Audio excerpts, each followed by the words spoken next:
हमें ज्ञान दीजिए, हम तो अंधकार में डूबे हुए हैं। इस प्रकार जब राजा चित्रकेतु ने प्रार्थना किया अंगिरा ऋषि से, तब अंगिरा ऋषि कहते हैं मैं ही वो हूँ जो तुमको पुत्रष्ट यज्ञ से पुत्र को प्रदान किया। लेकिन उसी समय मैं रोकने वाला था कि तुमको पुत्र सुख नहीं मिलेगा, लेकिन तुमके अपुत्र के आज्ञा था, इसलिए मैं ठीक है पुत्र के दो आनंद भोग लोगे, क्या होता है। इसलिए अब नारद जी कहते हैं, अंगिरा ऋषि नारद से परिचय कराते हैं। ये हमारे बगल में नारद ऋषि है। नारद ऋषि कहते हैं हे राजन, आपको पुत्र की इच्छा है तो मैं आपके पुत्र को बुला देता हूँ। आप पुत्र से जो कुछ पूछना है, जो संवाद करना है कर लीजिए, मैं आपके पुत्र बुला देता हूँ। देखिए नारद ऋषि उस पुत्र के शरीर में अपने अभिमंत्रित जल जब प्रोक्षण करते हैं, छींटते हैं, वो जीव आकर के प्रवेश करता है और वो पुत्र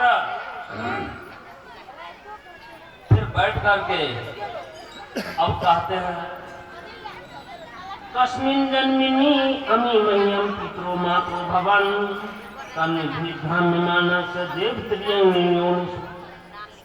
ये जो शरीर है ना पुत्र, आत्मा तो किसी को पुत्र नहीं है। तो 21 जन्म के माता पिता जब था तब ये जो आत्मा है ये सबको बदलते, शरीर को बदलते रहता है।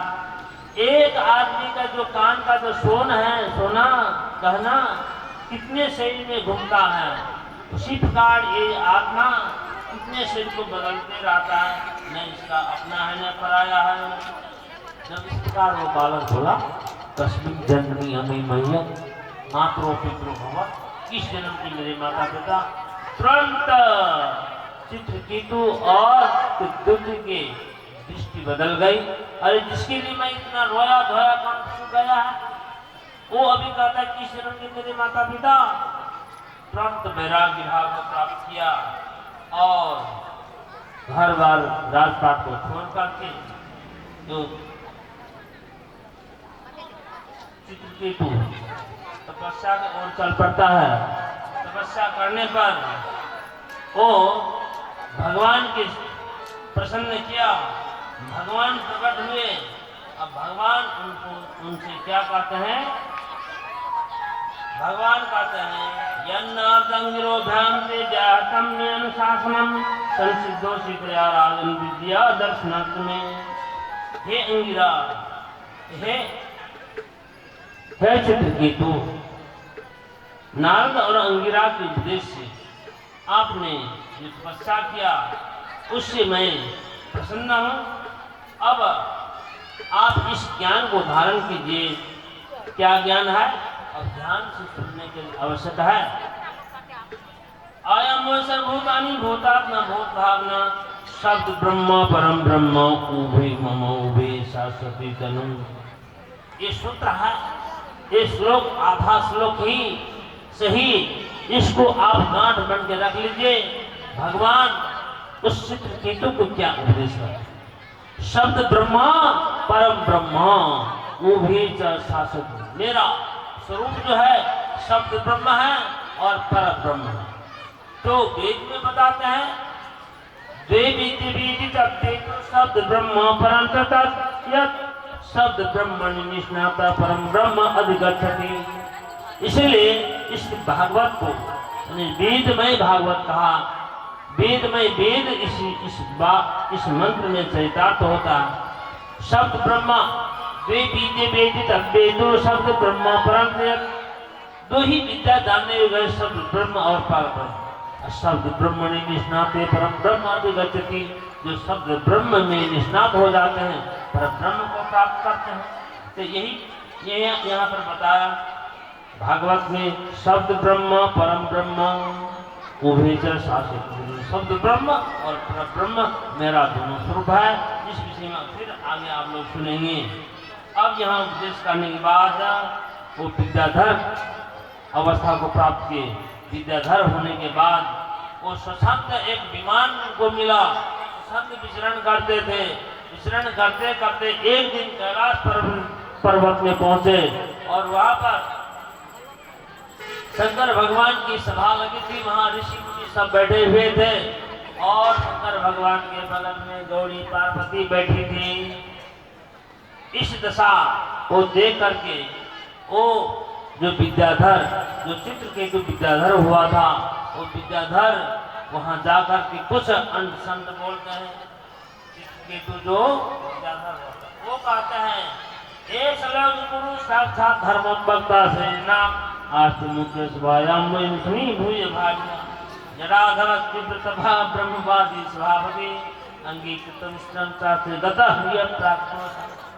अरे एक ऐसा स्त्री के साथ तो कोई अपने घर में अलग में ही गोप्य रूप में ही बैठते हैं, और ये सभा में स्त्री के साथ एक ऐसा ब्रह्मवादी के सभापति जटाधर तपस्वी एक ऐसा सुभायमान जब उल्टा सीधा बोलने लगा, प्राय सा प्राप्त